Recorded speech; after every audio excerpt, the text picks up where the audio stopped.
Morning, you guys. Good morning. How y'all doing? Good. Yeah? Good. You good? Good. Tell me about your day yesterday, Mo. Let's see.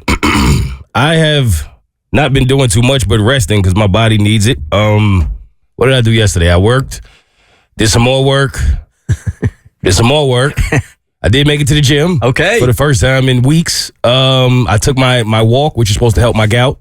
So now I'm at that age where I'm walking, daily walks. Did you do it inside of a mall? No. I got outside. I did it outside. I didn't go too far, but I did go outside. That's about it. All man. right. Just that's it. That's all I did. That first day back in the gym, did you take it easy on yourself or did you try to get it all back in one day? I did ego. Yeah. Man, I tried to get it all back in one day. It's never a good idea. And it doesn't work, right? How you doing, Kristen? I'm doing good. Yeah, what's up? Let's see. Typical day yesterday. Worked here and then headed over to Atlanta Face and Body to check in with Dr. Elizabeth. I did see that Instagram story yesterday, and I am excited about getting the Kristen forehead. Yo, Daxify. And then let's see. I just found out this week that we needed to send in 12 plastic Easter eggs filled with something for school for their Easter egg hunt tomorrow. So I had to put an order in at Target so I can swing by there and pick that up. So that was ready for tomorrow. And then let's see, after that, I went and picked Jimmy up from school and then we came home and then I did some work and I contemplated doing yoga, but I was too sore from the gym on Monday. I love the feeling. Look at you, Miss Athlete. I know. So Yeah. I was like, I'm gonna let my body rest. And then I made the family some pizza last night, and then we had dinner, and then it was off to bed. There was a theory back in the day when you got into morning radio. The program directors always used to tell us, live exciting lives. People want to connect to your exciting lives, right? Those days are over. Our lives are no different than yours, except we have microphones. That's it. I mean, making pizza, picking kids up, having gout. Taking walks with gout. How's yours, Abby? For me, Tuesdays are my most boring day of the week. It's the one day I pretty much don't do anything. I'm usually still tired from the weekend. Admittedly, this is going to make me sound out of touch to all the moms out there, but I am feeling like a toddler mom because I am getting woken up in the middle of the night by my new cat, Betty, all the time. So yesterday, I slept for like 4 hours. I went home, passed out, and then I went on my hot girl walk because I'm still trying to get a boyfriend. So I went out to Chastain around prime time, 6:30, wore a little outfit, made some hard eye contact. I'm still single. And it's on tonight. So tonight's going to be a little different because I told Abby. So Jimmy has a baseball game at Chastain tonight at 5. Okay. Because the Orioles had too many kids on spring break on Saturday, so we couldn't play. So we pushed the game from Saturday to Wednesday, like Major League Baseball does. I heard the same thing happen to the Baltimore Orioles this week. Yeah. So the Rockies and the Orioles are taking on each other at 5 at Chastain. Prime time. I'll be watching FanDuel for that one. And so I hit up Abby, and I was like, Abby, we're going to be at Chastain at 5 if you want to come see if we can find any DILFs for you. We're going to be DILF hunting tonight at the Orioles game. And my son is also playing T-ball. It's DILF Wednesday at Chastain. Be there. My day was pretty typical yesterday, hanging out with former Mayor Andrew Young. And, what a day yesterday at the airport. Dude, it's too long for me to tell you about it right now, but there I am taking pictures with a historic icon, Andrew Young, former Mayor Andrew Young, inner Martin Luther King Circle, Andrew Young, Ambassador Andrew Young at the airport yesterday for the centennial celebration. And you took the worst photo. Did you all see the photo of him and Andrew No. Young? It was so blurry. Oh my no. I don't so know if sick he of had it myself. on portrait mode or what, but Bert posted this selfie of him.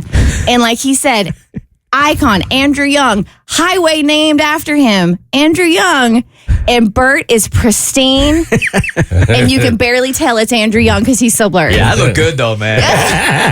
The sad thing is your photographer girlfriend was there, right? Yes. So she could have taken like an excellent photo of you and Andrew Young to Yes. commemorate the moment. But you went with blurry. She could have, except the way they had it set up was all the ambassadors and dignitaries were sort of in the first 4 rows and our guests were behind that. So when I worked my way up to get a picture with him, she couldn't couldn't make her way through there, or she would have definitely taken the picture. But she did do this for me later on in the night. She used her Jedi magic to somehow, some way, make it unblurry, make it a clear photo. She did? Really? Yeah, and then I posted that on Instagram last night, and I must have gotten 24 people DMing me like, what magic is she using? And she cut a video last night to tell you exactly how to do it, but it saved the cool. picture. Oh, nice. Yeah. So, then my picture went up in the airport, and I'll tell you about it later on. But That it one wasn't blurry, was it? no, that was crystal clear. Okay. And the 12 pictures I took of that one was crystal clear. It was just a surreal day, you guys. And you'll feel great about it also, man, because people know about this show. Like real celebrities know about this show. But it was a real honor yesterday. And I, so many times, was looking around that thing and just going, I can't believe I'm part of this group. And it was a really special day. You made it. Really special day. That's awesome. It was man. pretty awesome. Man. Congratulations. All right, so Kristen, tell us about what's going on. It's now it is a Bert Show tradition on the Friday before Easter. Yes, so this Good Friday, you guys will be happy to know Bunny Cam is coming back. Yes. Now, were you here for the OG Bunny Cam? I was. All right. Abby, have you been here for Bunny Cam yet? I've only been here for cat cam We had Cat Cam and and then, puppy cam. And then, yes, because we told you turkeys were coming in and we were trying to freak you out, but they were actually So freaked puppies. So this Friday, Good Friday, we are bringing back the Bunny Cam. So Georgia House Rabbit Society, all right? They are coming in. They are bringing some bunnies. They are babies, but apparently they are big babies. Okay. But the names of the bunnies, you all from the Georgia House Rabbit Society, we're going to have Benson, Shabuzi, Halsey, Lizzo, Willow, Fergie, Dolly, and Alanis, all in studio with us on Friday. Okay. Star-studded group. Now, I had suggested to Kristen, because, you don't want to do the same things over and over and over again, or people will get bored. I suggested this year to raise the stakes a little bit and put a snake in there. Absolutely not. Let's do it. Now we talking. Have you seen the size of those bunnies? No. They're taking the snake down. You think so? Yes. And just as a quick search, I was going to make a joke about this, but it really, really exists. And this is just for you. This is your gift this morning. Okay. Do you know that there's a manatee cam? Where? In Florida. So you mean I could tune in right now and see manatees? No, because it only ran through March 31st. Wow. I just read. Come on. I just read. And she goes, That is so foul. Don't upset her like Oh, this. God. You know how she feels about those things. I just spontaneously did. I didn't get to read anything. But they do have a live cam on a pool that apparently doesn't have manatees in it right And now. I missed by 2 weeks. You also have an expired lotto ticket for us? My intention was good, but I am sorry we have lost Kristen for the entire show. You know it. will not hear her voice. It will be quivering all morning long. You're done. You're done because now I'm stuck to manatee cam. It turns out that there is a club called Save the Manatee. And this is, if you weren't listening yesterday, this is your spirit animal. They're just so glorious and they bring me so much joy and just so much comfort, like literal comfort. Like this is better than Lexapro. It's manatees. I think they're so ugly that they're adorable. They really are. And they're an endangered species and they're protected, really, really strictly in Florida. And if you go to savethemanatee.org, they have 7 webcams of manatees. 7. 7. Well, so- From every angle. 7. Okay, but here's the first one I popped up on, which showed, oh my God, so many manatees. That was a highlight reel. So there's highlight reels from different springs. What? So there's the water webcam at Blue Springs State Park. That's a highlight reel because it's not live right now. And then there's the above water webcam at Ellie Schiller Hermosa Springs Wildlife State Park. That's a highlight cam. However, there is an above water webcam at Silver Springs State Park. That one is live, but obviously it's pitch black right now, so you can't see anything. So when you click on it, you just get a black screen. But it is a live cam. So you best believe that later on today, when the sun does rise, I'm going to see if I can spot me a manatee. Abby, what were you saying about women and animals? Oh, I saw this on my TikTok For You page, that this old SNL sketch I'd seen a while back where they're making fun of women and how in their early to mid 40s, they all have to attach themselves to an animal. So you'll start seeing women wearing like Like you pick an animal. Oh. The animal chooses you. So then Yes. we're going to start seeing you wearing like manatee cardigans. And brooches. Manatee hats. Like that's the only thing we're going to know to buy you for the next 20 years for your birthday is just manatee attire. Marry nothing but manatee gray. Manatee gray. So one thing I love about you is that you wanted to pet them so badly when you saw them, but you're not allowed to, so you did it. I did it. But there is one place in the United States where it is legal to pet manatees and swim with them, and that is Crystal River Wildlife Preserve in Florida. Well, it's legal anywhere if you don't get caught. That's a fact. Put it on the shirt. You have no idea how close because that manatee was so close to me when we were in the Keys. I mean, I could have reached it. And it even looked like it wanted me to rub its belly. Because after it did. Yes, it sure I did. swear. You see what you want, right? No. We looked Manatee at waited its whole life for that moment. It was asking for it. It was asking for it. There was consent in those eyes, Abby. What was it wearing? It wasn't wearing anything. I swear, because the way he rolled over, or she, I don't know. I can't tell those things. And it was Well, kind if of it was a him, then we know why he was so eager. But yeah, so and there's also a 180 degree underwater. So there's an above water webcam at Silver Spring State Park and an underwater one that is still live that I will be hitting up as soon as the sun rises. So we have I'm so excited. we have two. I've never seen her like this. We have two distinct brands now on the Bert Show. We've got Kristen with Manatees, and we've got Tommy with Buckies. Very diverse show. I'm adding a new rule this morning to the Bert Show's Week Off Celebrity Challenge. I mean, it's your game. Exactly. This is my brainchild. I'm going to change the rules on you like this is Survivor. You don't even know what's coming. Change the rules any second, right? So if you weren't listening yesterday, Bert Show fam, when you hear this, it could be in the middle of any segment that we're doing. It could be during the entertainment buzz, which would be very timely. We will stop what we're doing because that means a big time celebrity is calling into the Bert Show. What if it's something super serious though? What do you, Like Abby's very vulnerable break yesterday about Oh no, please interrupt me anytime I'm crying on air. It goes for me too. Could you imagine we're just sitting here pouring our heart and soul out, and all of a sudden you hear this? So anyway, I'll just go see my therapist today. Well, I think we have proven time and time on this show that celebrity lives are more important than Apparently. ours. So when they call in, no matter what we're talking about, unless it's body dysmorphia, by all means, if I'm talking about that, someone call in.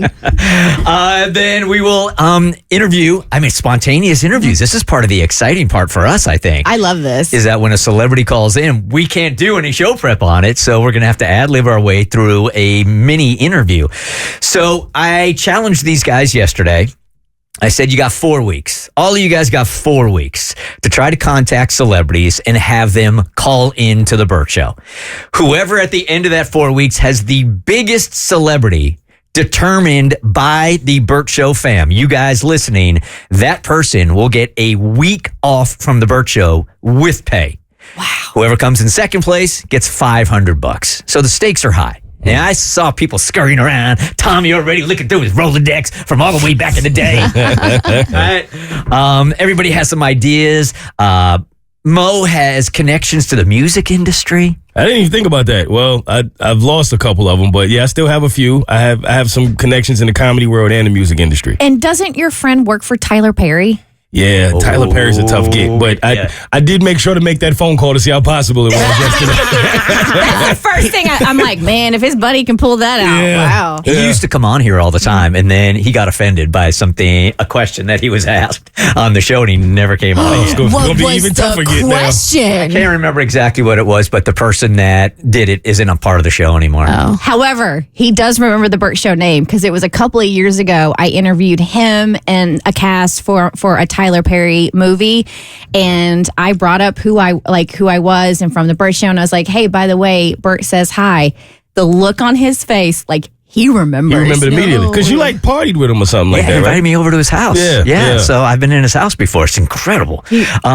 So where was I going with all this? Oh, yeah. The connections that we might have to different celebrities. So anytime you hear that, it's going to be a celebrity on the line. Now, we've done this before, but we did it with Bert Show listeners.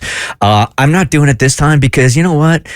If I tried to sell this now to the radio station, there's so much freaking red tape to go through that by the time that it got done, we'd never get it on the air. Yeah. So I had to take it out of the hands of you guys and put it in their hands. But when we've done this in the past, it's gone really well. Here's a montage of the celebrities that called back in the day when we did Who Do You Know? Good morning, Adam Levine.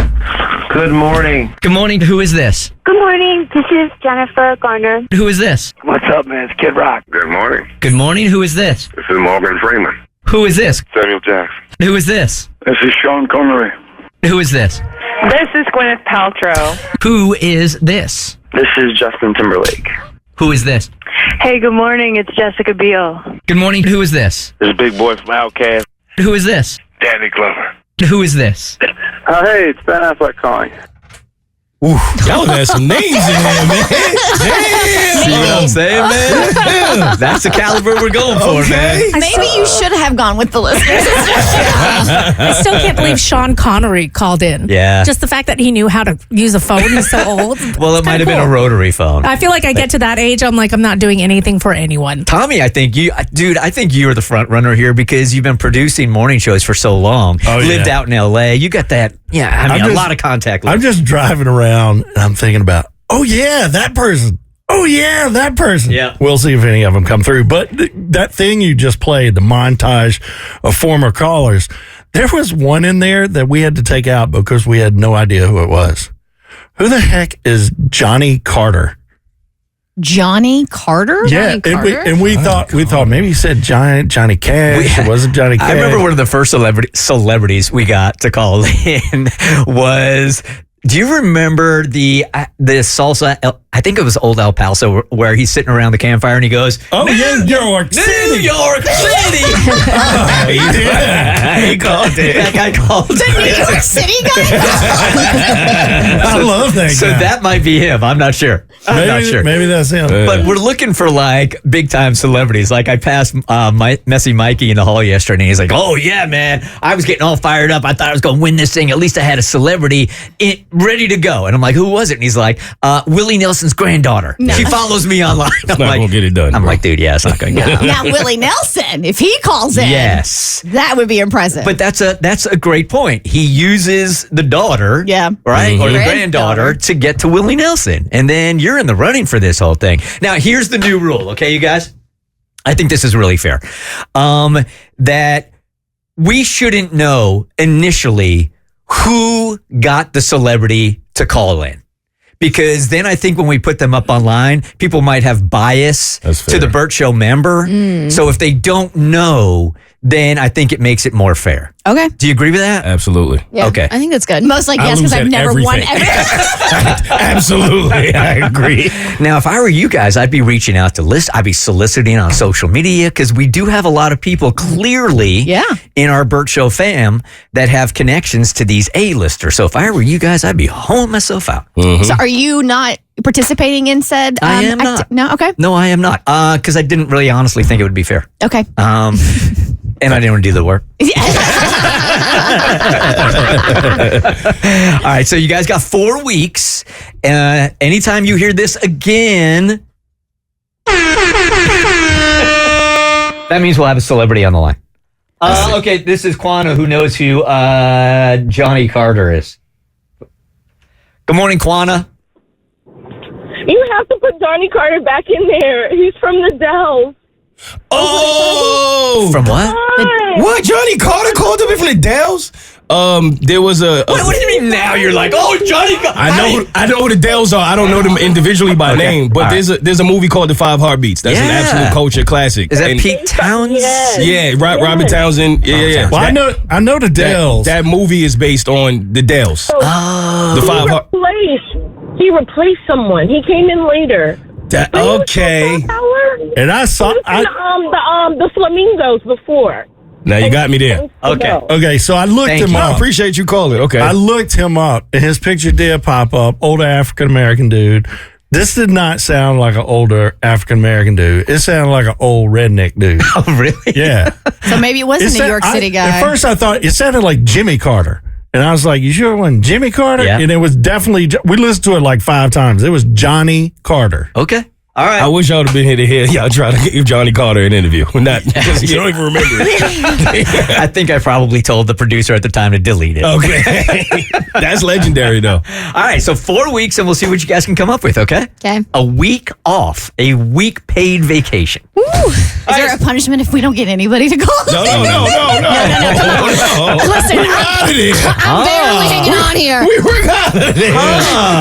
The only people on my list are niche internet micro celebrities. Take pity on me. The rules can change every day, so you might have just gave me an idea here. Cassie is fired up about this one. She really wants it. We're up for a Webby. A Webby, and I know if you're unfamiliar with it, it's for us digital geeks. It's a huge award in the digital world. It's the best of the internet. Ilana Glazer, the comedian, is hosting the Webby's award ceremony. Huge names, Michelle Obama, Taylor Swift, Julia Louis-Dreyfus, Conan O'Brien have all won Webbies. So it's the best of the internet, whether it's an ad marketing campaign, a social media account, a website, a digital newsletter, and we are nominated, which is a huge deal in and of itself. Like, you can't just apply and get accepted. You have to get approved. There are tens of thousands of entries for best podcast, The Bert Show is. But we need you to vote because we're up against some stiff competition. I love our show. I don't think the judges are going to have us beat the Obama 15-year anniversary special or On the Ground in Gaza, an expose. Is that who we're losing to right That's who we're up against. But we could win the People's Choice, which is where y'all come in. Okay. Only one vote per person, so you don't have to keep going back. You just go to the Webby Awards account. They verify, website. We're linked up from thebertshow.com. They verify you're a real person, and then you cast your vote. Because, our interview with Usher, right up there with what's going on in Gaza. Groundbreaking. These are all in the same category? They're all in the same category for interview, talk show. So we're up against like CNN. Netflix has a podcast with Zoe Saldana in our category. There are only 5 people in our category, and we are one of them, but we are currently in 5th place. How badly are we losing? As we should be right now. We only have 11% of the votes. And who's number one and how many percentage are they? Only 26% for number 1, which is why I feel like we could make it, but it is the Obama 15-year anniversary special from CNN. Yeah. We can do this, guys. We can rally. That's a tall hill, man. Okay. Where can they vote? Go to thebertshow.com, and it's the first thing you'll see. I'm pulling for us. You voted for Zoe Saldana, didn't you? Actually. All right, Mo, so tell us about this friend. Is this a friend of yours? This is a family member of mine, and it's a question of how far are you willing to go if you have to sacrifice yourself in order to help somebody that you work with. And one of my family members finds herself in that situation. And I'm curious as to what you guys would do, because this was a debate that was had over the weekend in my family on if she's making the right decision or not. So I'll give as many details as I can. She works at a job where it's really high stakes, high reward, high risk. It's just, it's high pressure, and mistakes are a really big deal, but they happen. So what the job does in order to try to prevent mistakes from happening over and over is they give you 2 strikes. It's like a 2-strike rule. You make one mistake, not a problem. They'll tell you what your mistake was. You continue to work. The second one, you have to go in, and it's either they're going to let you go. Sometimes you can try to file an appeal, but typically if you make 2 mistakes at this place, it's a wrap, and it's on your record forever. If you make the first one, you get written up and it's there. And the second one, sometimes you don't even get to explain what happened. So that's important information in the decision that she is now attempting to make on what she believes she should do. So she is a supervisor, and she has 3 people that work for her. So she takes her job very seriously, and she is very protective over the people that work for her. However, there are higher ups that when they send down orders and things that you are supposed to do for your people that work for you, typically you have to do it. So the situation that she is in, one of the people that work for her made a mistake, a pretty big mistake. And her boss told her that you need to let this person go, or you at least need to write them up because they already have one write-up. And she has the information about the person that works for her that the boss did not have at first, which is her fiance just recently passed. So she's a single mom, and she's just struggling. She's having a real tough time at life right now. And my family member happens to know this. Her boss does not know this and does not care. At the end of the day, it's a job. You got to do the job or not. So that was the dilemma that my family member found herself in. And she came to us and she was like, y'all, I got to tell y'all the tea. This is what I'm going through at work. And she wasn't really looking for opinions, even though everyone started to give them afterward. But she told us, I'm not writing my employee up. There's no way I can do it. So we're like, well, what happens now if you choose not to do that? Pretty much she goes to her boss and says, write me up. She doesn't have a write-up on her record. She's been there like 30 years. She does not have a write-up. She's never had a write-up. But she feels like if it comes down to you writing me up, in which I know I'll be fine, but obviously now she cannot make another mistake. Like it's a whole different job at this point because you always have that in the back of your mind, whereas you've been clean. But she feels like she's willing to take that write-up for her employee because her employee is going through so much that she doesn't want to do that. And my family was split. Like half my family was like, that's real commendable. And I see what you're doing. The other half was like, I don't think you should do that. That doesn't make a lot of sense. God forbid you make a mistake now. And now you know what I mean? You're going to get yourself fired for something you didn't really do. And what would y'all do? That's easy. I would jump on the grenade for that. Yeah, I would take the heat on that. Yeah, I mean, if I've got 30 years of credibility, if she gets her first mark on her record, it's not a big deal. But if you get another one, accident, like something, God forbid something happens, you get another one, you're gone. She's gone 30 years without one. So I think that's a pretty damn good track record. I felt bad for saying it, but I'm like, the way life works, you would go 30 years, right? And then the one time you do that, you'll make a mistake the next week, and then now you're in this situation. So it's tough. It's tougher than it really seems. That doesn't feel like it to me. She's got seniority. This is her employee. Sometimes, when you're the boss, you have to be the first one to run through the door, man. Yeah, I understand taking hits and showing people grace, etc. But you also have to look at your circumstances. Like if you're the breadwinner and you have mouths to feed and you have a family to take care of, and you do this out of the goodness of your heart, which I think is I do believe is commendable. But you're putting yourself in a position where you could ultimately hurt your family. I don't think that's fair to your family. And I mean, life is not fair. It blows. You want to help people out. I get that. And I mean, I empath and want to be compassionate and empathetic to a person's situation. But I would be like, Mo, in my head, I'd be like, I'm going to take this and then something stupid is going to happen in a couple weeks. And now I'm out of a job. And how am I going to feed my kid? It's commendable. But if she's really going through it and, so she jumps on the grenade one time, but if the employee makes another mistake, okay, well, now you have a mark on your record and she's going to get written up anyway for a third mistake. Good point. So, I mean, I think it's amazing that she even has like the bandwidth to be like, I would be happy to jump on that grenade and to protect her from something happening. But I just think sometimes life is going to screw you over. No good deed goes unpunished. And maybe this is a redirection for this employee. Maybe this just isn't where they're supposed to be and where they're actually going to thrive. So while you think you might actually be doing the right thing, maybe this is just a turning point for this employee to find a place that she's going to have a more success in her role. So all three of you guys would do the same thing? Well, no. Initially, I was on her side. I was like, I would jump on a grenade. That was my initial thought. But then when my family, the same way Abby and Kristen just did, got to talking about it, because somebody in my family made a valid point, which is similar to what Kristen said. You think that you're putting yourself on the line for her, but what you're really doing is putting your entire family on the line for her. And that's when I kind of looked at it a little different. Here's where I think it goes also with business. If she's been there 30 years, if it's really strictly business, she could the company will make room for the person that's been there for 30 years if she is making money for the company. So even as the superior, if she gets this black mark, right, and then she gets another one, if she's valuable to that company, chances are pretty good they're going to look around that. And there's an old saying when it comes to managing and leading also is that a lot of times when you are the manager or you're the leader, you're the bloodiest because you run through the wall first. And that's just a take I would do. I would absolutely do that. See, it's so because depending on like your life experience and what you've witnessed, my dad was with the company for 25 years and they still canned him. Is that right? What did he do? Was he smoking weed in the back? No, he was not. Even though this week Kristen is filled with Manatee love and joy in the way that Katy Perry was when she got off of that Blue Origin rocket and said that she felt the love of the world. Do you know that if Katy Perry listen, She felt the love of the world when it landed. Bert, if Katy Perry can call herself an astronaut because she flew up to space for 11 minutes, I can call myself a marine biologist because I saw Manatee. Hard to fight. You've been watching them on the webcams this morning. I thought I saw one. It was a turtle, but that's okay. You know the difference? I do. Just like a marine biologist would. Boom. So even though she's filled with all this love and joy and positivity, she still disagrees with me because I say that you can have it all. Kristen goes, no, you can't. And I got this email a couple of weeks ago that I've been trying to get to that I thought would lead us into a pretty good debate about it. I am so ready for this debate. I did my homework, man. Have you? Yes. Okay. I have done none. Okay.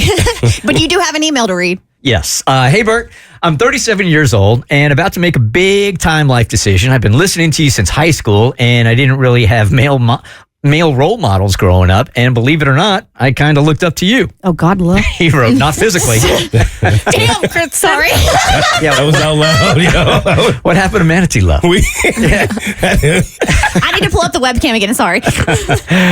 He writes, not physically, I tower over you. Anyway, I hope this isn't weird, but I could really use some advice and don't really have anybody in my life to turn to. If I had an uncle, I'd want him to be like you. So I hope this isn't weird. It's nice. It's very sweet. So anyway, like I said, I'm 37 years old, coming up on a big life decision. I have the opportunity to take a new job with a huge company that would put me in a tax bracket I never thought I'd be in. Like crazy high, he writes. But it would be a demanding job that would take a lot of sacrifice on my wife, kids, and our way of life. We travel a lot together, and I know you do too. I saw in an AMA, Ask Me Anything, a while ago, you said you had thoughts that you could have done more in your career, but you settled. Could you explain more? And if you could do it all over again, would you choose more work and money with more prestige, or are you happy settling for less? Thanks for any help. I respect you a lot, from Jared.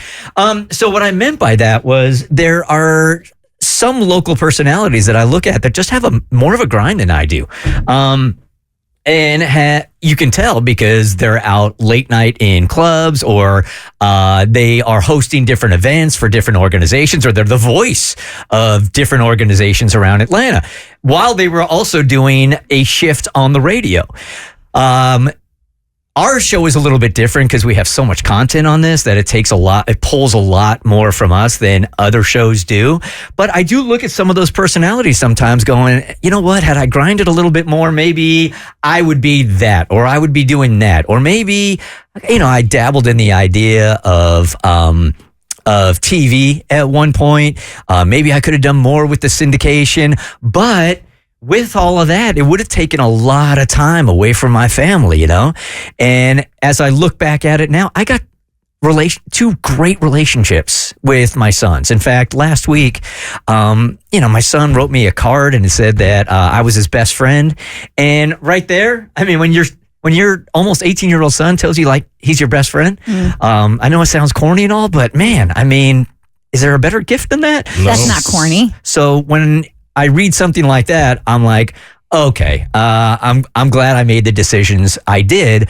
And I do, looking now at my life, I can say I have it all. Oh, I didn't feel so on the way up sometimes because I was pulling from my family to do work. But I think the argument that I'm going to make with you this morning, Kristen, is your definition of having it all changes over the years. It all depends on what your definition of what it all is. I don't think you have to be either rich and successful or have no family life whatsoever or personal life whatsoever. I think the definition of having it all is balance. And that's the thing. As a working mom, I don't have balance. And I've had conversations with colleagues and acquaintances, and that there really is no such thing as balance. One day something's going to give. One day your family's going to give. One day work's going to give. And maybe that is a type of balance, but the phrase having it all makes my skin crawl, and it's so archaic, and I would do anything just to just rid it from the earth. And to explain, I think like having it all has never really been directed at men. This is a phrase that's been directed at women. And that's the origin. I don't think that's fair at all. Okay. I really don't think it's a gender thing. I do. And so the reason why is because having it all originated with Helen Gurley Brown, okay? She wrote a book back in 1982 called Having It All, and it was directed at women. And just to let you know, this was a self-help book that she wrote. But the thing is, having it all has evolved over the years. And now when you say that to a woman, you can have it all. You can be a wife and a mother and have a successful career and a thriving personal life. You can have it all. That phrase, I feel over the years has been targeted. That phrase has been targeted at women.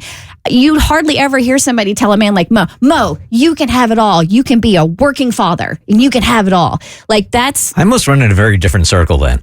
Really? Because yeah. I mean, I'm in a men's circle and we talk about this all the time. I got to back Kristen on this one. The only times I've heard it are for relation for women, specifically working moms. Yeah, I'm telling you, I'm a man and I'm in a men's group and this is what we talk about quite a bit. I believe you. And I think there is validity to that for sure. I mean, that is the experience you're having and that's something you're talking about with your men's group.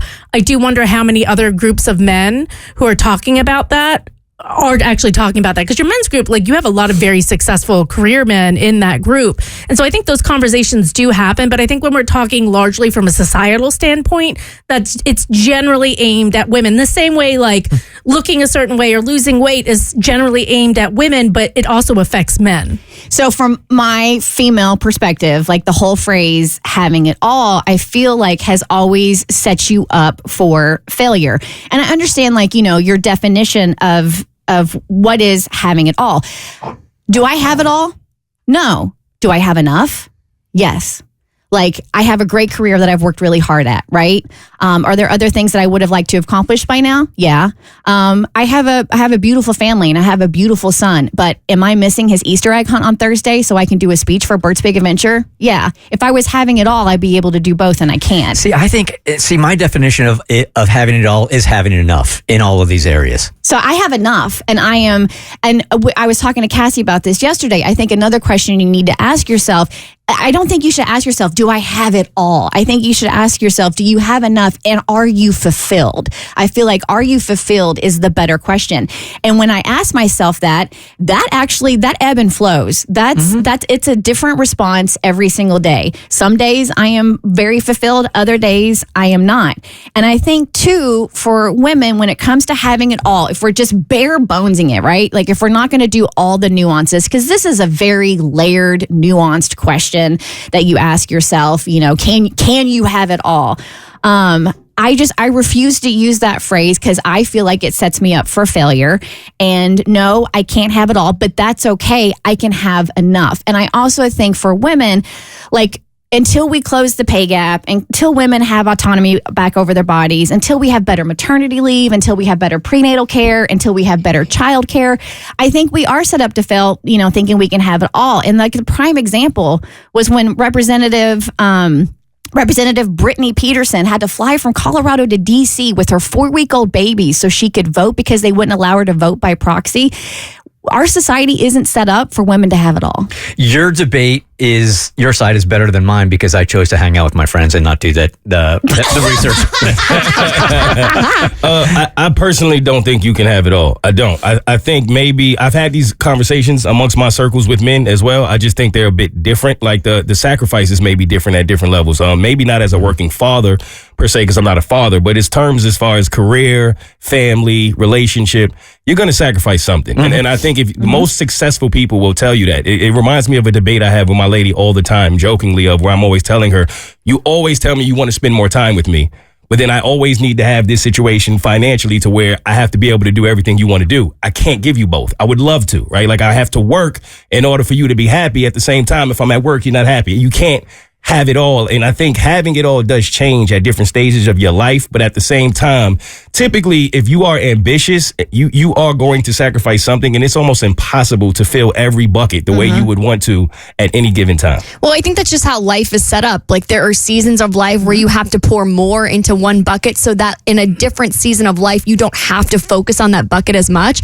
Like I think about anywhere in your career or in school. Like I remember when I was in high school or in college, like I was grinding like 24/7 so that I could get to a place at 27 and 28 and not feel like I had regrets in the past. Like I set up my life to be a certain way so that I could focus on other things. And I think that goes for a career too. I see my dad did that as well, where like there were years where he was living very much that stereotypical dad life where he went to work and then he was exhausted when he came home. And he did that so that now at 28, we have more of a relationship because he has the freedom because he set up his career that way. So my advice to this emailer, this caller, I basically just be to like realize that this is a season of life where maybe you do have to grind a little bit more in this area. Here's Amanda. Good morning. You're on the Bert Show.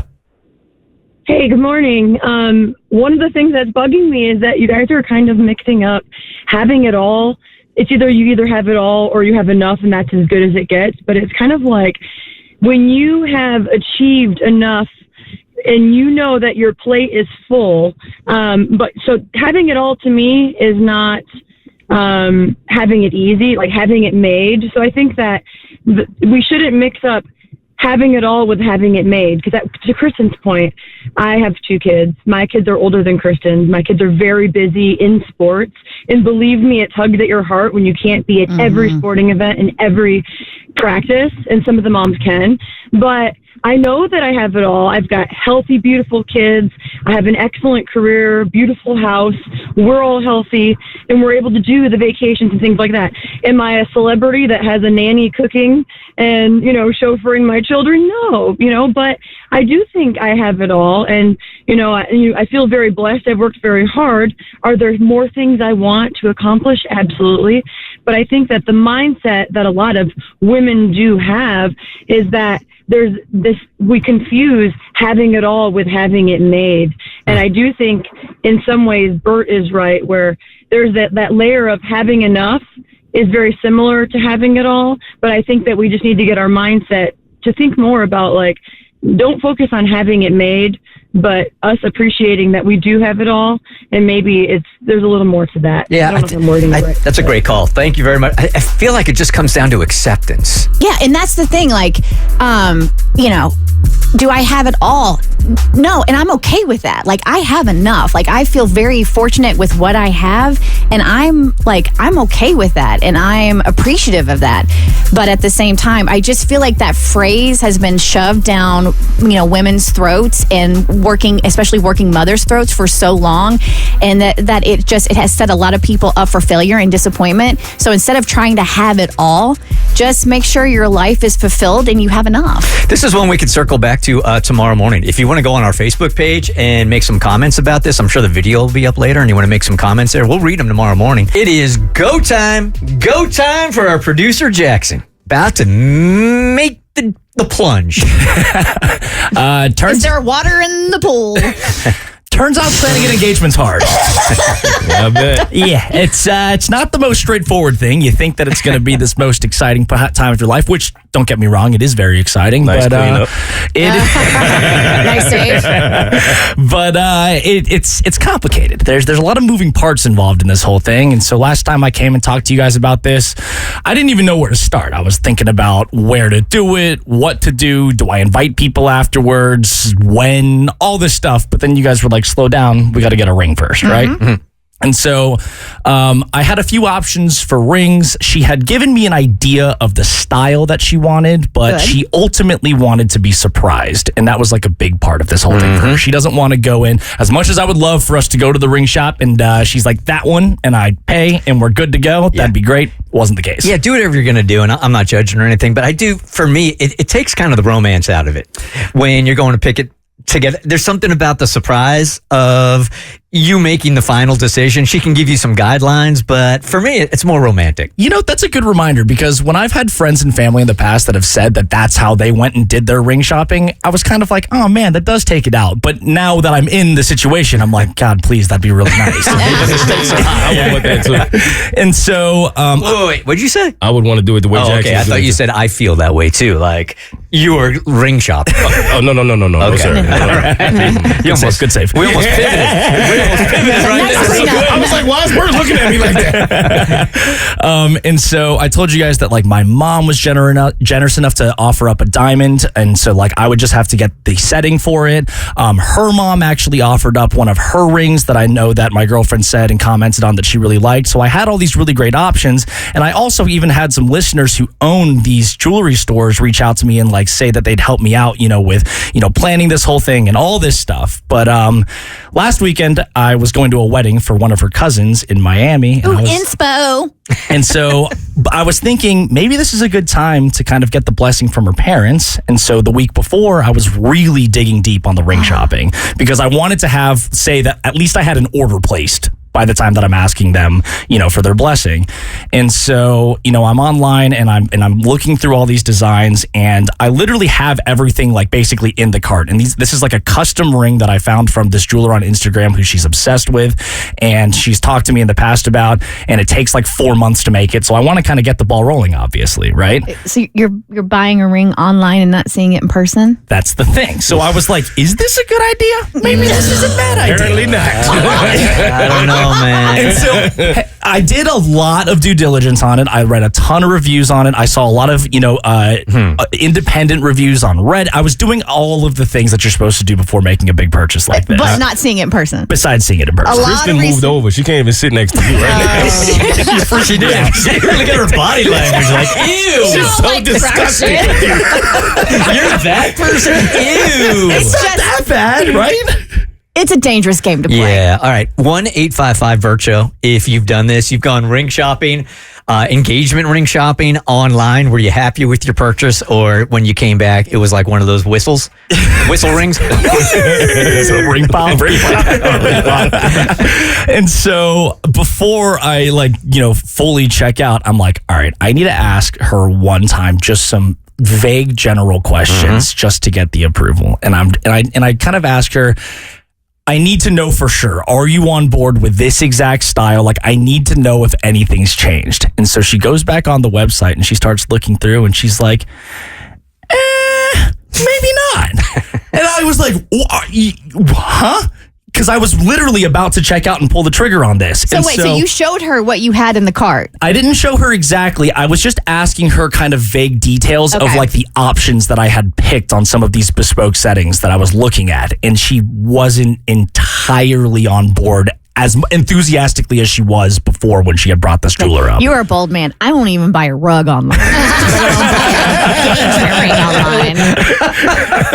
It's true, man. I know. And so I was very happy that I asked something, but it's kind of just taken me back. Now we've got to go back to the drawing board. But I did tell her, all right, we got to go to a place and at least try some of these on so that you know what they look like on your finger. So my brother's in the middle of this process right now too, because he's going to get engaged in the near future. And I think it's only going to help your girlfriend, because you might think something looks beautiful on somebody else's hands, but everyone's hands are different. Like some people have little tiny fingers, some people have like long, beautiful, elegant swan fingers, some people got little chode fingers, and all the different designs, all the different diamond shapes look different. So she needs to put it on and see how she feels when she puts it on. All right, got time for just a couple of calls here. Hey, Megan, good morning. An online purchase that is jewelry or specifically an engagement ring. Yes, my husband did this, and we never went ring shopping. I just left a magazine open to a picture that I liked. Of course. And his entire firm used the same company, like sight unseen, did not try on, nothing. And he told them what they want. He wanted, and what size and what clarity and budget. And I have the most gorgeous diamond ring, and so does every single person in his company. Okay, that's great. Nice. That's an endorsement right there. And one more. Hey, Kevin, good morning. Good morning. Okay, it's your turn. Yes, sir. I bought my ring online and for my fiance, and it worked out well. She showed me a couple of styles, just like Haley did, and it turned out really well. Like, she loves it. It surprised her. She had no idea it was coming. And then we also bought our bands online. So you endorsed Temu? Oh, He's a guest. He's like, why do I listen to this show? Why would I call Just him? bullied him on live radio. The fact that you, Abby, do not consider yourself bold it's crazy to me. Absolutely crazy to me. So if you weren't listening yesterday, Abby was very, very vulnerable about body image problems that she's had for a very, very long time. Yeah, yesterday, we talked more about my history with eating disorders. So if that's really triggering for you, we're going to get into that. And for me, it's funny because I was really, really thin in high school. And I think I was the kind of thin that people think you have an eating disorder because you're so thin. And what's so crazy is that I think when I looked, quote unquote, the healthiest, like the body type that's more acceptable to people, like that's when I had my biggest struggles with eating. I developed a really, maybe severe is too severe of a word, but I had a really debilitating binge eating disorder that plagued me probably from the years 17 to 20, 21, 22. And then once I graduated college, I was kind of able to remediate it on my own. And it was debilitating. It took over my life. And, I really struggled with overcoming it. But yeah, to this day, it's probably one of the hardest things I've ever gone through. And I think these conversations on the show, I'm so proud of. We bring you guys here to make you laugh in the morning. But we got so many young women that are listening to the show that hearing these stories and connecting to them, I think are really, really important. And I had a question for you also. I texted you this a couple of days ago, so I want to let everybody know I'm not surprising you with this. But when I was on vacation, I was scrolling through your Instagram stories, and there was one that stood out to me that, knowing your history with body image, I thought, wow, that is very brave. But also very dangerous. I hope people were kind about it. But it was you highlighting a bikini that you're in, a bathing suit that pretty much showed everything right there. And it wasn't like a thirst trap or anything like that. It was just you putting a bathing suit on saying, what, that you were going to wear this to the beach or what? It was a fun game show I created called Will This Swimsuit Make It Past My Body Dysmorphia? Okay. So you're having fun with it. Yeah. I didn't pay attention to it very long because it felt a little weird to me, but I just felt like, wow, that is really bold step. So in listening to you yesterday, I'm very interested to know how you were feeling. First of all, being okay with the idea, how much you must have struggled with that. And then coming to grips with like, you know what, I'm just going to go for it. And what has the reaction been? The reaction's been positive. The funny thing about the internet, especially with my specific audience, I think the more, I don't think humble's the right word, but like the more like, if you're not being braggadocious on the internet, people tend to be kinder to you. Just for my specific audience, it's funny because if I post something where I look really cute, if you look at all the comments, there's all these random comments that will pick apart your appearance or the color of your lipstick or what you need to wear or whatever, which it's the internet, so I'm fine with. But if you come out and say, like, if you're honest about your insecurities, I find that people tend to be more tend to embrace it more, and people really were kind to me in the comments of that video. And if you haven't seen my Instagram, it's basically just a funny game show I created for my Instagram reels where I'm saying, will this swimsuit make it past my body dysmorphia? Basically just saying, am I going to let how I look in this bikini dictate whether I wear it or not on a family vacation? Last minute, I decided to go to Tampa to see my family, and I had this bathing suit that I picked out for my vacation to Greece that I'm taking later this year. And it's a very revealing bikini. I haven't worn a bikini probably in 2 years, and it was the first time I was putting one on in a long time. And I was like, I know if I'm feeling like this, I know getting ready for summer, a lot of other women are looking at themselves in the mirror going, I hate this. I don't like the way I look in this. Oh my God, I should have worked out more. I should have been more disciplined. I should have ate less, blah, blah, blah, blah, blah.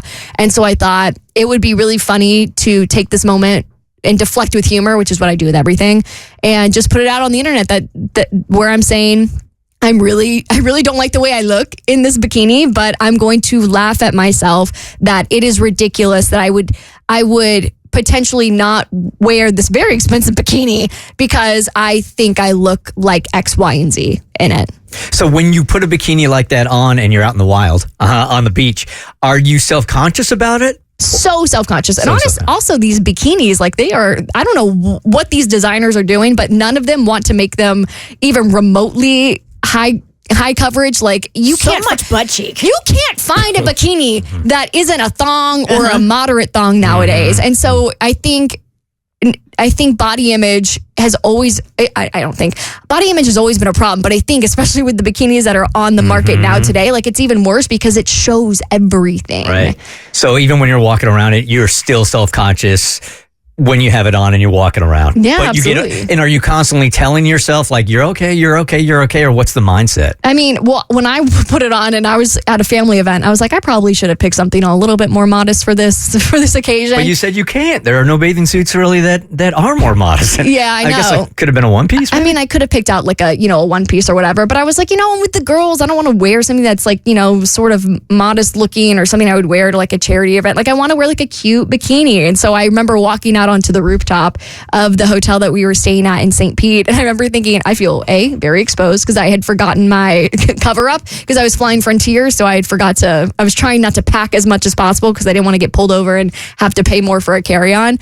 So I had forgotten it. And it's just uncomfortable. You feel very exposed and you're more self-conscious than anybody. Like no one's paying attention to you. And that's the whole thing about body dysmorphia is like you think everyone's paying attention to it. No one cares. Literally no one cares. That's something somebody said to me once that stuck with me is like, because you do get in your head about how you look. And like, I've always maintained the 45-degree angle. So as long as you're laying and you're at 45 degrees, it makes you look your slimmest. Like it's so stupid.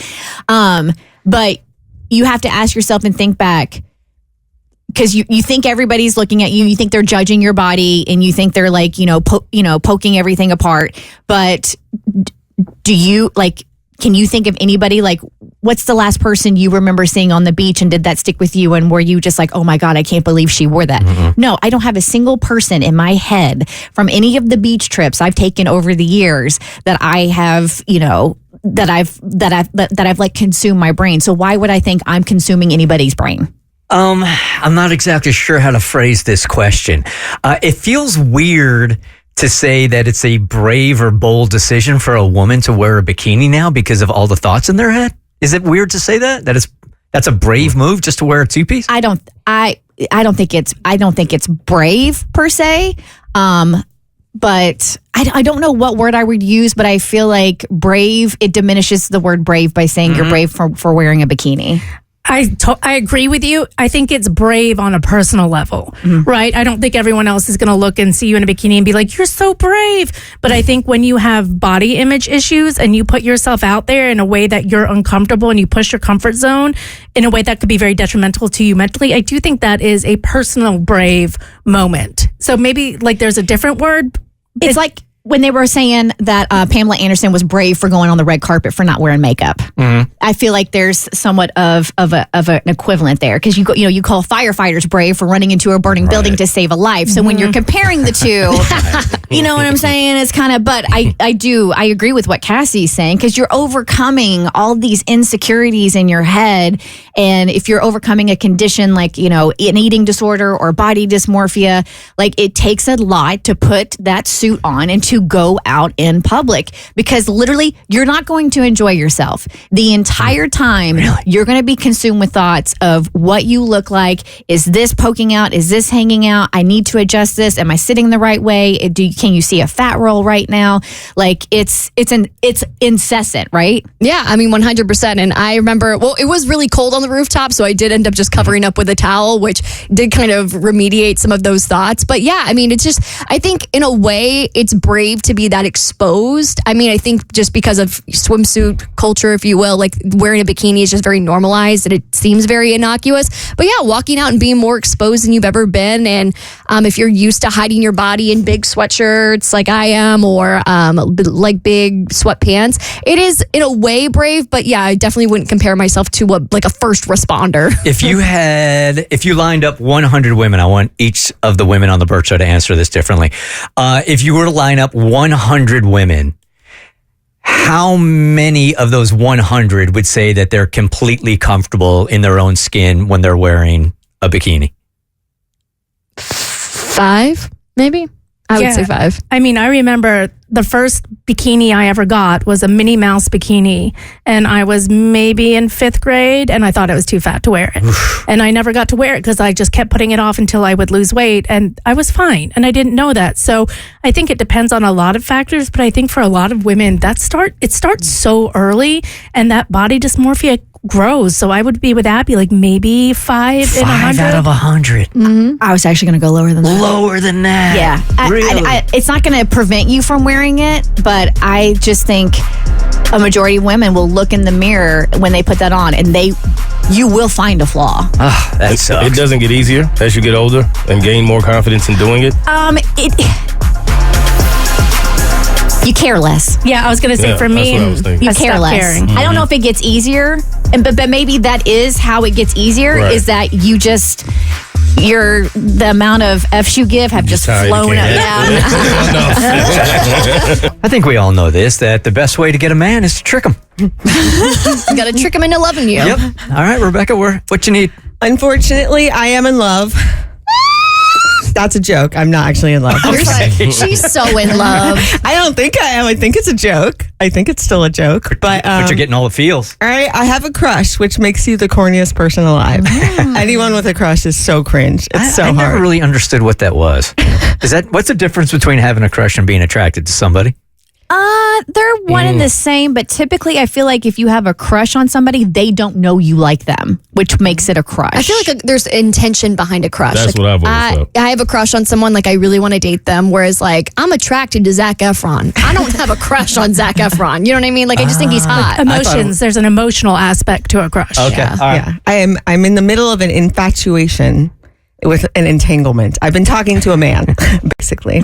So I came on air like a month ago, and I was talking about how I was nervous about a first date, which I had not been on a first date in a long time. And spoiler alert, it went well.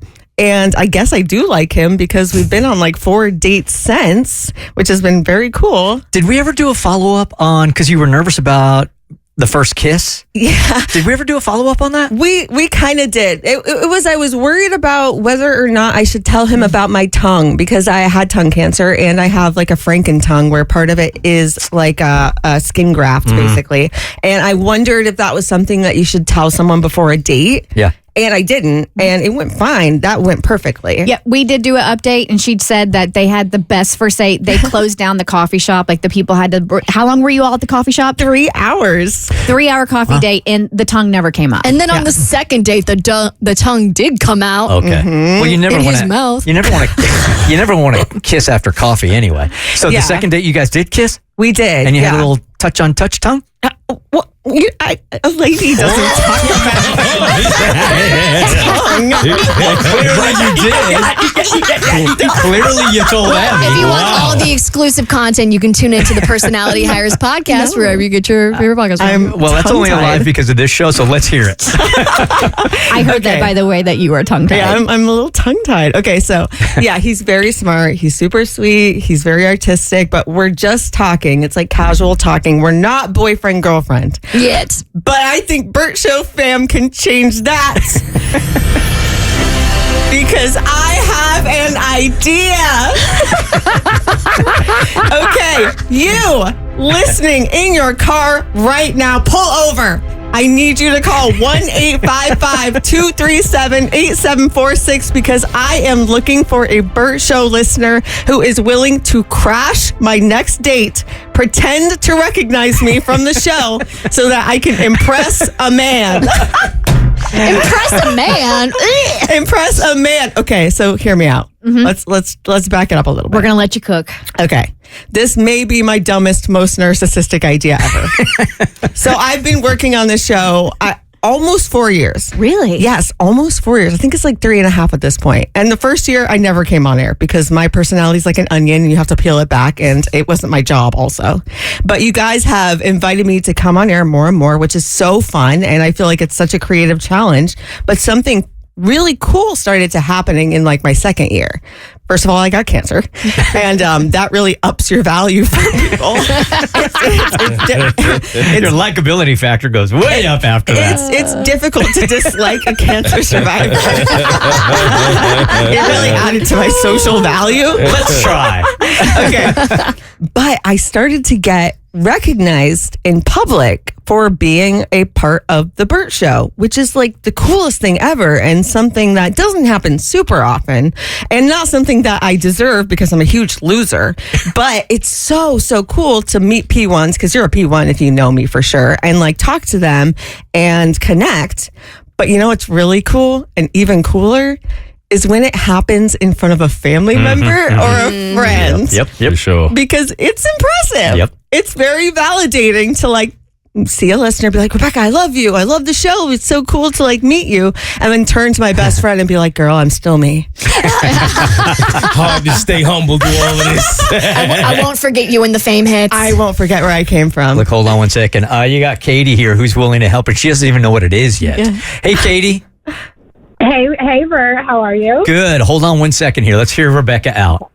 Okay, Katie, what I am looking for is someone who will crash my date and come up to me and pretend to recognize me for being on the Bert Show in order to impress this man.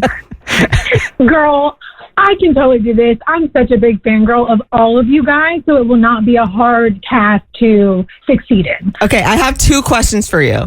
One, Okay. do you live in the greater Atlanta area? Close enough. Okay. Close enough. She's in Chattanooga. This is a real P1. Katie, just curious. Katie, where are you calling from? So I'm calling from Jackson, so I'm a little bit closer to Macon than you guys, but not too far. Oh, wow. Well, even more impressive. Yes. Go on the date in Macon. Fun. A little road trip? Okay, my second question. Do you know what I look like? Yes. Google is not accurate anymore. Yeah. Because I follow you on Instagram. We're okay, good. cool. I'm like half the size and I'm missing parts at this point. So Google's now no longer accurate. Okay, I think with those 2 things, you can help me trap a man. Absolutely. Katie, if you're seriously willing to do this and help her out in Atlanta, I'll pay for the hotel room for the night so you can spend the night. Say less. It's lit. We got ourselves a willing participant. I'm going to manipulate a man into loving me. Yay! There's a Braves reporter being called classless, inappropriate. We'll get to it here in just one second. So I just get this email and I had to chuckle. I'm now laughing at, maybe not with, Cassie. Because of the email I just got. It's just the most Cassie thing. What did I send? I mean, it's just the most Cassie thing in this whole line of bad luck that you and Chad and your family. It feels like every other day when I'm opening up an email, it's like something is going amiss in Cassie's life. I like that it happens so much. I'm like, what are you even talking about? Yeah, you don't even know anymore. No. Right? You guys literally cannot catch a break. Yes. No. Let me just read the email, and it's the most Cassie thing ever, based on what has been going on in her life, literally for years. Hey guys, sorry for. Can I read this? Yeah. Hey guys, sorry for the last minute heads up, but I got a jet right at 10 o'clock. Chad, her husband, Chad had a bungee cord snap him in the eye yesterday. What? Yep. Well, you can laugh. Chad had a bungee cord snap him in the eye yesterday, and he now has a follow-up appointment he can't take Max to. I'll be working online. I'm not laughing at the injury. It's just, what other way can the universe possibly trip you guys up? We're trying to look at it from a different. He's very lucky he didn't lose his eyes. Yeah, right? He was refilling the propane on our RV, and he had a bungee cord like taut, and it unreleased from the. It was like taut and snapped and hit him in the open eye. Now I've done this before, but it hit me in the forehead. Yeah, he is so. The only thing I can think of was it was at the very end of the recoil, so it wasn't the full force, but it was right next to his cornea, so it's bruised and scratched. But luckily, he still has an eye. So that's It could have been worse. Why did I think Worse? he went bungee jumping? No, like, what's wrong with me? He would have deserved I was like, it. why is he doing that? No, he was just trying to keep our family warm and give us flames to cook with. No, there are right now. We need to come up with a list of things Cassie and her husband Chad are not allowed to do. Yeah, Bungee 'cause that's jumping on would be there. one. Yes. Skydiving would be Yes, another that's one. on I there. wouldn't go skiing, water skiing, or snow skiing. He can't Small ski. airplanes are a no. Skating. He actually can't ski because he fell off that ladder and blew his knee out. Right. So, yeah, Oh, my that one's God. off. I got another one. Leave the camper. Or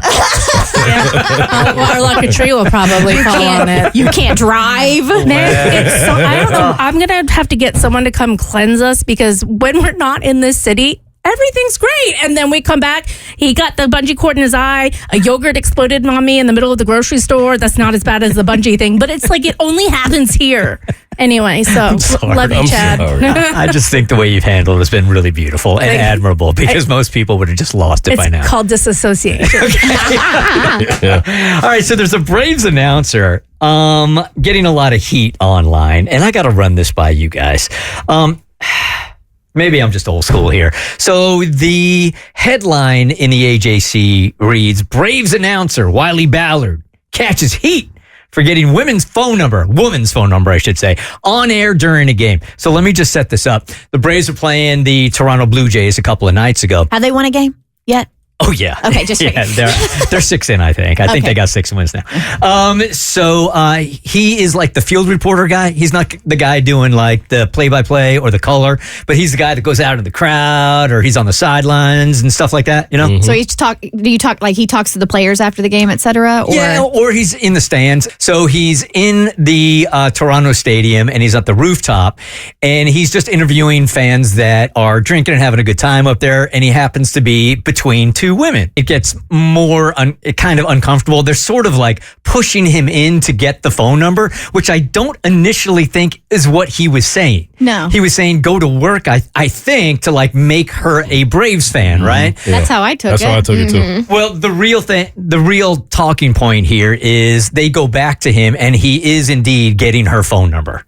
Oh, so they go back to the game because you can actually hear them playing a game. I don't know how interesting the game was considering they spent so much time on that, but that's totally fine. So they go back to him and he's securing the digits. He's legitimately she has his phone in hand, putting her number in his phone, and he gets the digits, right? So at first it was all a good time. Here are some of the comments online. Best part of game, great game last night. I was laughing so hard because I think the Braves won that game. Wiley scored before the Blue Jays. Great game. Then the reaction started coming from people that didn't think it was appropriate at all. Completely classless by a broadcast team. Here's another one. Example number 28495. Why men get away with the bottom of the barrel content because misogyny is alive and well in sports television. A woman could never and would never without losing their job over this. Lazy, disappointing, offensive, grimy. I could go on. Yikes all around. Then Chelsea Janes, who is a reporter for the Washington Post, posts, imagine if a female reporter did anything like this. Career over. Pretty brutal to see it glorified by the broadcasts. Then the Nashville Predators reporter chimed in as well. If this were a female reporter asking for a man's number, it would be unprofessional. But if a man does it, it's funny and acceptable to take multiple victory laps after doing so. Misogyny is alive and well, folks. Then somebody from the Morning Post, or Dallas Morning News, I should say, if a female sideline dugout reporter did this, she'd be called horrible names and probably be run out of town.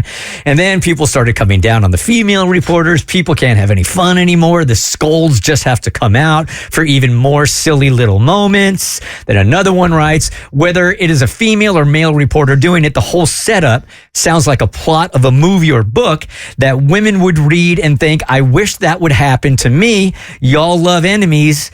Enemies to friends and one bed tropes, but then freak out when a reporter has a little game. Okay, one of those is fiction. The other is real life. And I think that's a very important distinction. So was this like way out of line? I personally didn't think so. And it only because the anchors, from what I could tell, and I don't watch a lot of sports broadcasts, to me, this sideline reporter's job is to sort of add some lighthearted fun to the game. Like, his job isn't standing there with a player and asking for his number or her number, whoever. It seems like he's all about fan interaction and audience interaction, and the anchors like pitched him something and he hit it. So in my opinion, he was doing his job. They pitched him a weird line about getting her number, and so he's like, you know what, my job is to say yes and to make this an entertaining broadcast.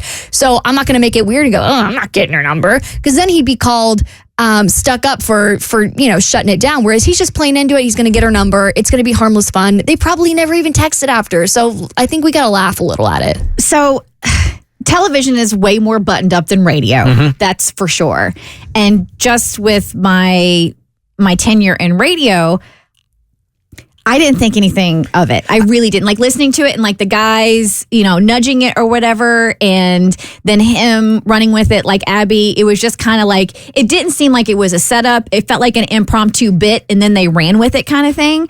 And in my head, like hearing this, if a woman did it, I was actually thinking, this guy is getting really come down on, but if a woman did it, I think people would find it even more funny. So I think I wonder if there are two arguments here. I think what we're arguing here is what the general public's reaction would be versus what her probably male bosses and those in the office, how they would react to it. So you think a male boss would come down on a woman for having done this with a fan interaction, but if a guy does it, he gets away with it? I think that's what the women are insinuating. Yeah, see, I disagree. Yeah, I don't think it would have been that big of a deal if a woman did it or if a man has done it. I think in times it's gone both ways, where you've seen like a woman flirt with a guy in an awkward situation and a guy has done it, and it kind of is split. But to me, I guess I could see how you can argue it would be unprofessional. Like, and if she felt the way about being put in on the spot like that on national television when she didn't ask to be, I would understand how she would feel away. But if she doesn't feel away, I don't understand why everybody's making a big deal out of it. Here's what I want to ask you guys, though, because you have said before that the reaction to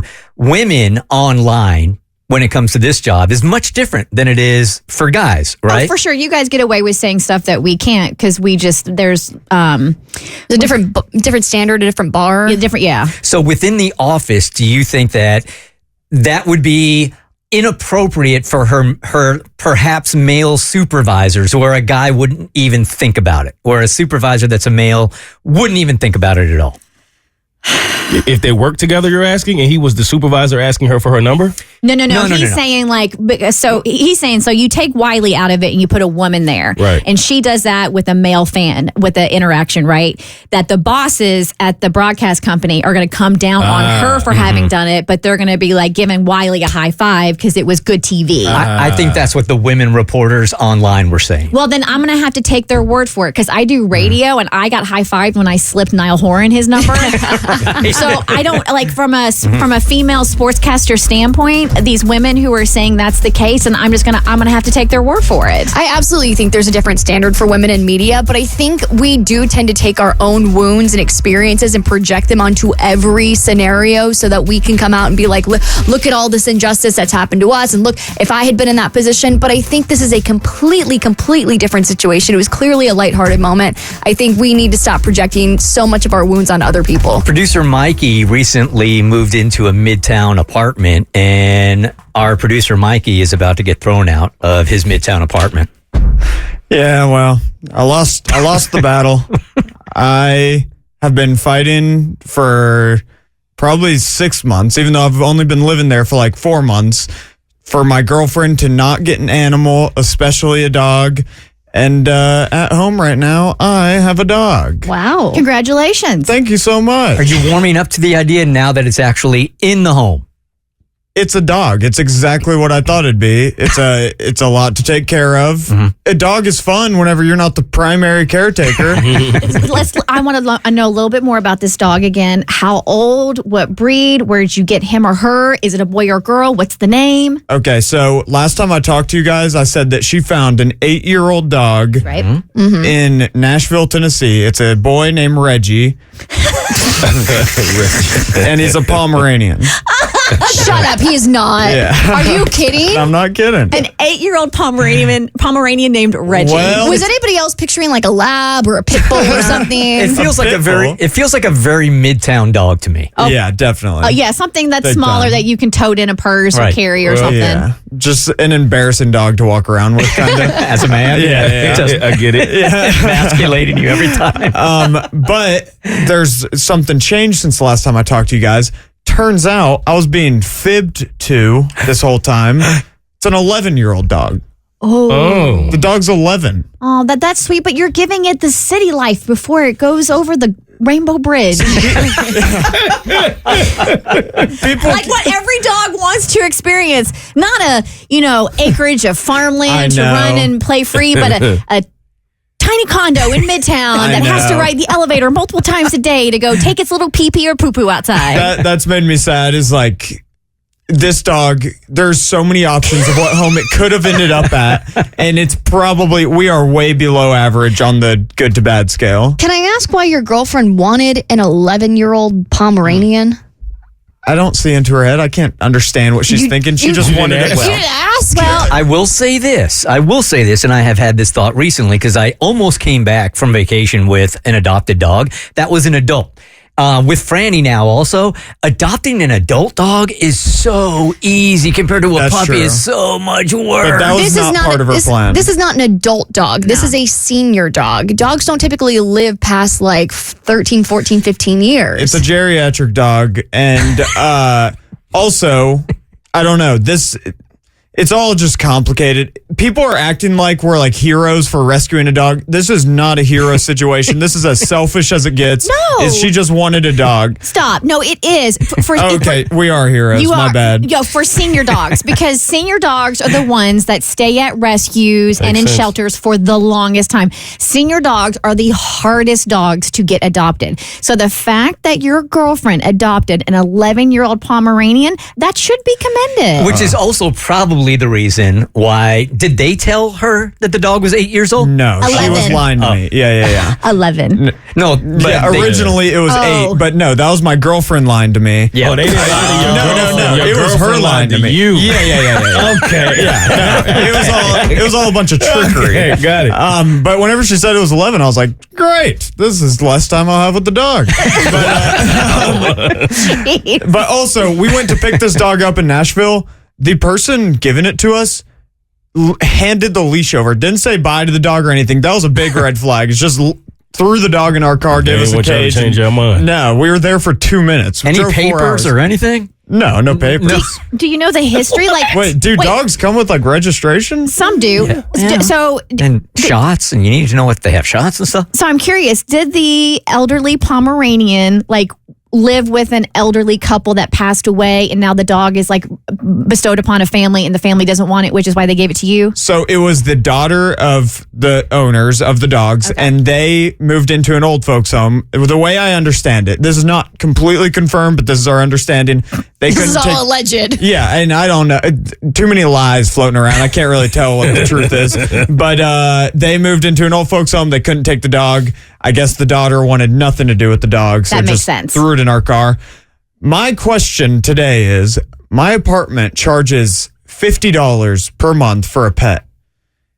I am on the side of, let's not tell the apartment. This dog doesn't bark. It doesn't do nothing. It just sits on the floor. It's fine. It's just waiting to die. Yeah. Oh my God. It's running the clock. Damn. Well, I was going to say, now your apartment complex, who has it on record that you have a dog, and you're saying this on live Well, radio. I said allegedly. Well, yeah, you allegedly have this dog. That'll save you, Mikey. That should be the name of the dog. Allegedly Reggie. Allegedly, Reggie. I have a way for you to not only not pay for the dog to live there, but also let your apartment complex know that you have a dog in your residence. Hit me. Kill it? What I just took the body in the closet. What I did when I got my cat at my first apartment, I was being a little bit of a cheapskate, and I didn't want to pay the $25, $30 a month to let them know that I had a cat, was I registered my cat as an emotional support animal. And if you bring that letter to the front office, typically they will not make you pay for the monthly fee because it's a medical need. Have you heard this man on air? He has no emotions. There are no emotions to support. His girlfriend. He'll find His him now. girlfriend needs. If we're putting up with him, she's got emotions. She needs an emotional support animal. The only way I lost this battle with getting the dog or not getting the dog is the tears just started flowing, and I lost. Yep. I lost it all right there. Yeah, she's not going to cry at all when Reggie dies either. Like, you're just, That's not funny. What you got against Reggie? I'm just saying, we're kicking the can down the road. Sarah's gone through the same thing here. Hey, Sarah, good morning. Hey, good morning. How are you? Good, thank you. So I was just calling in because I actually did this to my husband with a kitten, and my teenage children were in on it with me as well. We lied and told him that we found the kitten like underneath a trailer outside of the kid's school. So once he got home from work, he was like, "What the F is that? Why is that in my house?" And the kids and I all went along with it, and it is now his favorite cat, but we eventually told him the truth, and he was so pissed. You never get over that. He'll never trust you again. Now he thinks you're having an affair also. So mad. And it wasn't even me that told him the truth. It was my oldest son. So I was like, that does not help at all. Yeah, But once you get him in the house, you're fine. Also, let me give this dog quick props. Doesn't make a noise, sits on the floor all day. That's good. Doesn't want attention. Food at once, but other than that, pretty easy. Just praying for the sweet release of death. And the good news is, at 11 years old, I just looked it up, they only live between 12 and 16. So death is right around the corner. Well, yeah, we're in the zone. Wow. Congrats, You're in the Mikey. zone. Thank you. The death zone. My God. So I've got 2 messages on Instagram this morning that are making me uneasy about the picture going up at the airport. So I was at the centennial celebration for the Atlanta airport yesterday, and they've made me one of the ambassadors. And with that is the honor of having my face on the billboard at the airport. When you're coming up the escalator, I'm one of a bunch of ambassadors that you'll see for about 60 seconds. We come up welcoming people to Atlanta, right? I'm curious, are there any other responsibilities as a Hartsfield-Jackson Airport ambassador? Like, yes, that's the goal was to get your face on that giant screen as we're going up the escalators to get the baggage claim, but have they given you any other special duties? Yes, I have to work at Sbarro once a week. Bring me a slice. Could be worse places. No, Right. I need you in the A terminal at PF Chang's, please. A P.F. Chang's, man. Right. Mongolian beef. Hell yeah. Every time. And Hell yeah. while you're at to pick up a shift at the Terminal B Auntie Anne's. There you go. Okay, I can do that. I'm not so much into the carbs, but okay. Either way. So, no, they haven't asked me to do anything, but as soon as they do, I'll say yes. Of course. No matter what it is. So, okay, the first thing I'm uneasy about is, so there are 4 different pictures that are going up throughout the airport. It's not just that one billboard, but there are some kiosks also. So there are 4 different pictures, and I shared one of them online yesterday. And the response I got from one listener on Instagram was, "Wow, great makeup artist." Okay. Well, that's rude. Somebody always got to find some way, man. To be like their photographer. Can't be just 24 hours. Can't I have it for 24? Right. I just want it for 24. I'm here to tell you, when you see these photos, I will say I think these are some of the best looking photos I've ever seen of you. And I think it's because you are genuinely, authentically excited about the fact that you're an ambassador for the Atlanta airport, that it is coming through the camera. And the lighting and the hair and makeup, all of it, they are great photos of you. Yeah, man. I was not professional. I was just so excited about it, right? Like that. I think I was a giddy amateur, man. Kind of a hack. So maybe that came through, but I was genuinely happy, right? Yeah. And also kudos to your makeup artist. For sure. For sure. And Amanda for doing my hair. Teresa, good morning. And then I got to tell you about the second one because this one's really confused me. Hey, Teresa.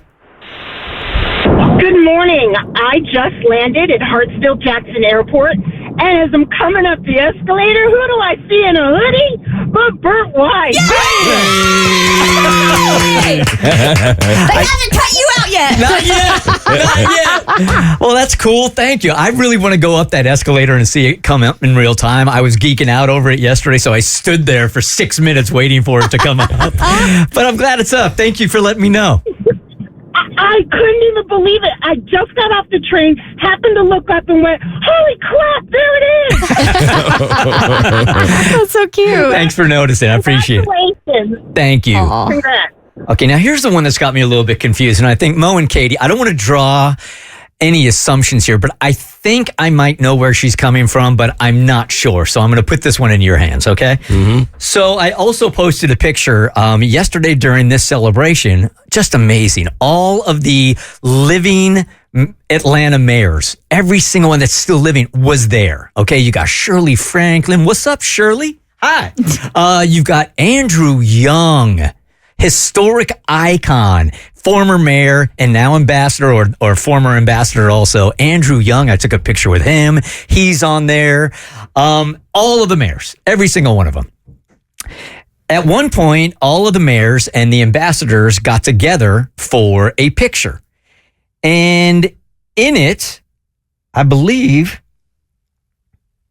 I might be the only white person. Maybe two. Okay. It didn't even register for me yesterday. It wasn't even a thought. Not for a second. Right. Mm-hmm. So I got a message this morning saying, did it feel odd to be around so many black people? I don't know how to answer that. Now, why would it? I want to let you know that this comes from a P1, okay, that is black, right? And she's very loyal to the show, so I don't think this was insulting or anything. I have a hunch, but I wanted to throw that at you guys before I tell you what my hunch is. I don't know. I can't really speak to that. I don't know why that would be awkward for you. I don't know what she meant by that. Katie? Yeah, I'm just as confused. Okay, so here's what I thought. Mo, you've said before that when you started working on the Bert Show, it's the most white people you've ever worked with. Right? And it was, I don't know that you ever used the word odd. Might have said culture shock. Culture shock, right?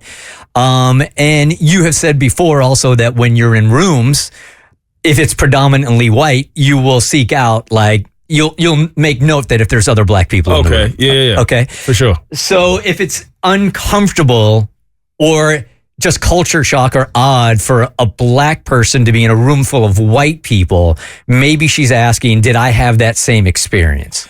Okay. I kind of get it. I mean, I guess because I was looking at it as a celebratory thing. Like if I was showing up somewhere to celebrate or to be celebrated, I think it would be a little different as opposed to if you're in a room where you work there, and you know that your interactions with everybody may be a bit different. If you have never truly interacted with white people before, then you may have a discomfort there. But I mean, you've interacted with a ton of black people. You've been around black people. So I don't see why that would have been awkward for you. But maybe that's what she was trying to get at. That you might have felt awkward just because you were there wasn't a lot of white people around. And I think knowing that this is the centennial of Hartsfield-Jackson Airport and Atlanta has such a rich black history that you would expect there to be a lot of black people at this event. Yeah, because it's like, okay, like when we speak, right, we're diving into our lives, into which our walks of life obviously are very different and our life experiences are vastly different. So sometime when you engage in conversation and you get opinions going around the room, it's like, okay, this would be very different.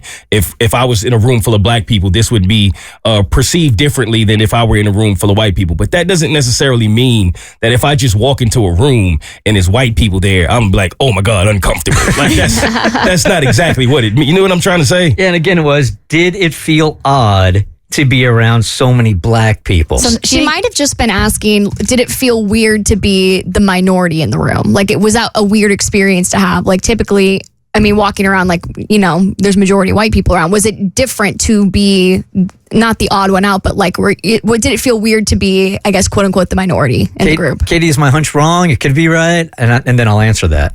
No. I think it's what you're saying, Abby. Like, she's asking, how does it feel to be the minority in this space? Okay, so like maybe if you walked into a black club, you wouldn't be used to it because you haven't been in black clubs before. So maybe if you walked into like a black strip club, it would be like, okay, this is different. Like I've never been in this type of environment before. Maybe she meant it like that. Which I've done at Magic City, and for sure noticed that I was like one of a couple of white people, and the other white people were with me. I've noticed it. I didn't feel like it was odd. I've gone to concerts. I was creator, Tyler, thank you. You're welcome. Tyler, the Creator, a couple of weeks ago, and it was predominantly a black audience. Also, I noticed Kendrick Lamar concert. Kendrick Lamar as well. I noticed it, but It wasn't odd. It doesn't feel odd. Yesterday, I didn't even notice it, but that could have been the giddiness also. Like I was just so excited to be there that it never even registered. But individually, that never feels like an odd experience to me. Yeah, I think it was. I get the question in certain terms, I guess. Like when we all went to the Hoop-de-Doo review over Bush League Picture. Hey, that was odd for white people too. Yeah, we were all uncomfortable. Right, but if I were going to the airport and I were in a room and it was all white people, I wouldn't have that same feeling of like, wow, this is odd. It wouldn't feel like anything. Yeah. I don't know if that makes sense. It didn't even register to me yesterday. Okay. Kristen, I know you're very excited about Friday, so take it from here. Oh, Friday, the bunny cam is back.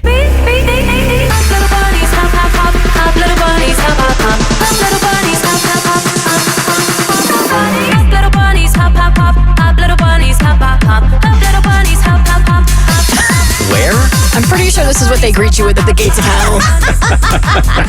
I was like, when do I jump in? It's like if I was attempting to play double dutch, I never would have jumped in. That just would have kept on playing and would have kept on playing. All right, so yeah, bunny cam is back. I pitched this idea many moons ago on the Bert Show. Bert thought it was the dumbest idea on the face of the earth, but he let me do it. We had a bunny cam. We had live bunnies in studio. We had a bunny cam, and we got an impressive number of hits on the Bert Show's Facebook page.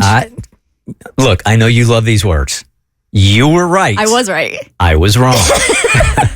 The bunnies captured people's hearts and minds and captured their eyes. And that's what we're going to do again this Good Friday. So the Georgia House Rabbit Society, when I hit them up and asked like, hey, you guys want to come back in for the bunny cam? Without hesitation, they were like, absolutely, we would love to. They are a rabbit rescue. Again, the Georgia House Rabbit Society will be in here Friday, Good Friday, going into Easter weekend. And they are bringing with them, and they're babies, but apparently they some big babies.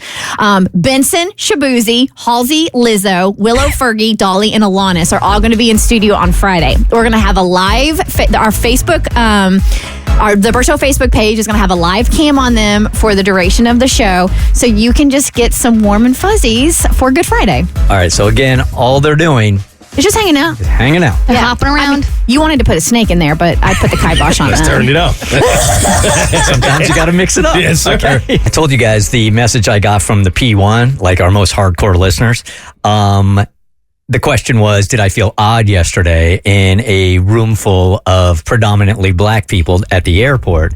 And we were trying to assume what she meant by that. And she was listening because she's a P1 and hit me back. And she said, Abby hit the nail on the head. Say that You again. like that? Yeah, I love that. Don't focus on odd. I was wondering if you were aware of being the minority in that space. You answered the question. Thanks. I wasn't trying to start anything. I was genuinely curious. And then she wrote, as a black person, I've been the only black person in a group of white people many times before. It was jarring to be the only one. Depending on the situation, I would be ignored or there would be some polite conversation, but not a full feeling of being welcomed and accepted, if that makes sense. Oh, okay. Anyway, as I said, I was just wondering, congratulations on being an ambassador for Hartsfield-Jackson Airport. I know it's something you've wanted for a long time. Got you. That makes sense? Makes perfect sense now. All right, Abby, so what happened to your friend that was jarring? Oh, yeah. I feel like women everywhere listening, like the second I even explain what happened in my first couple sentences, you're going to know totally where this story is going. So the one thing that happened to my friend with one of her guy friends is the kind of thing you never want to hear come out of his mouth when you've had a long-standing friendship. Everyone's going to nod and look at me.